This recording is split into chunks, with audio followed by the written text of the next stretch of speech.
Mes chers amis, regardons notre Seigneur Jésus-Christ qui a voulu être ici-bas le grand pauvre pour nous donner la leçon nécessaire du détachement des biens de la terre et réfléchissons ensemble comment nous nous comportons vis-à-vis des pauvres.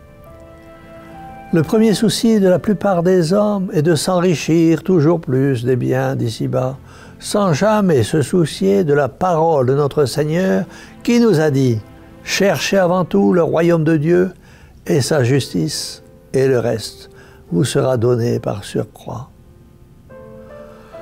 Aussi Jésus, pendant toute sa vie mortelle, lui qui aurait pu disposer de toutes les richesses créées, puisque c'est lui qui les distribue, a voulu être le pauvre par excellence. Il naît dans une étable ouverte à tous les vents. Il a pour berceau une crèche. Il part en Égypte comme un pauvre exilé, puis ensuite à Nazareth. Il gagne chaque jour sa nourriture, la sueur de son front. Pendant sa vie publique, il vit d'aumône. Et il peut dire, les oiseaux ont leur nid, les renards leur tanière, mais le Fils de l'homme n'a pas même où reposer sa tête. Enfin, il meurt dépouillé de tout, même de ses vêtements.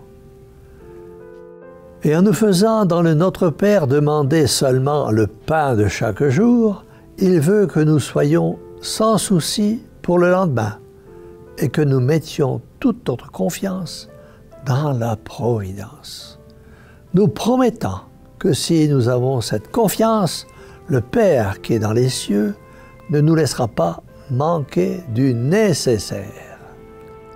Mes amis, Dieu ne vous défend pas de travailler, bien au contraire, afin de laisser à vos enfants un héritage correct. Mais il veut que ce souci passe en second plan et de ne pas oublier ce grand héritage qu'il faut leur laisser, l'amour de Dieu et de la sainte religion et une bonne conduite. Mes amis, Jésus nous dit « Ce que vous faites au plus petit d'entre les miens, c'est à moi-même que vous le faites. » Oui, le grand précepte de Jésus, celui qu'il appelle son précepte, c'est que ses disciples s'aiment les uns les autres. Mais notre amour n'est pas véritable s'il ne se montre pas par les œuvres, en venant au secours des miséreux du prochain dans la détresse. Ainsi, les saints qui avaient au cœur la flamme de la charité ont presque tous, dès leur enfance, fait leur bonheur de donner l'aumône aux pauvres. Mes amis, vous qui êtes riches, vous êtes les économes du bon Dieu.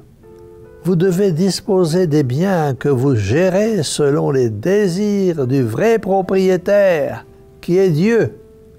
Or, la volonté de Dieu est que vous donniez généreusement aux pauvres. Et nous voyons malheureusement dans l'Évangile le mauvais riche damné uniquement parce qu'il a refusé l'aumône au pauvre Lazare. C'est une grande responsabilité d'avoir des richesses.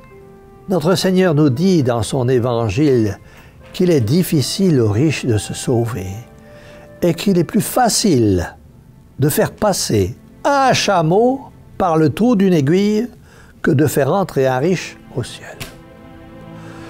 Combien plus prudents et avisés sont les riches qui donnent généreusement.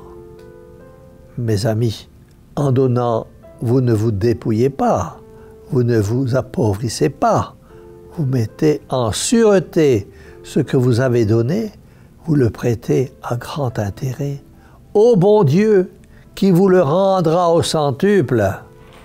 En donnant aux pauvres, vous remettez vos biens en de bonnes mains, puisque vous les remettez à Jésus-Christ lui-même. Jésus vous le rendra peut-être déjà en d'autres richesses matérielles, en vous faisant réussir dans vos affaires ou en vous préservant de certains accidents, de certaines pertes, en vous donnant avec plus d'abondance les fruits de la terre. Mais en récompense vos aumônes d'un peu de poussière, Jésus vous prépare des biens 1000 fois plus précieux et plus solide, des grâces de conversion si vous êtes pécheur, et des grâces de sanctification si vous êtes juste. La très sainte Vierge Marie, qui a toujours eu ce soin des pauvres durant sa vie terrestre, a voulu nous montrer l'intérêt de son cœur pour les pauvres en apparaissant en 1933 à Banneux, en Belgique, et en se proclamant la Vierge des pauvres, la Mère du Sauveur et la Mère de Dieu. La très sainte Vierge Marie aime tous ses enfants d'un amour extraordinaire, qu'ils soient pauvres ou qu'ils soient riches. Mais elle a voulu insister sur ce titre, Vierge des pauvres, car les riches sont bien souvent des pauvres par leur comportement, et les pauvres sont toujours pauvres.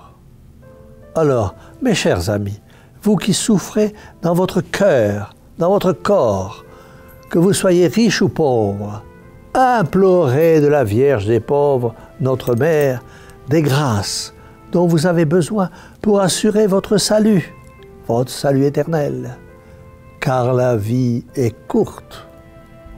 Alors, tous ensemble, avec foi, disons, Mère au cœur douloureux et immaculé, sauvez-nous. Et que la bénédiction du Dieu Tout-Puissant, Père, Fils et Saint-Esprit, descende sur vous tous et y demeure à jamais.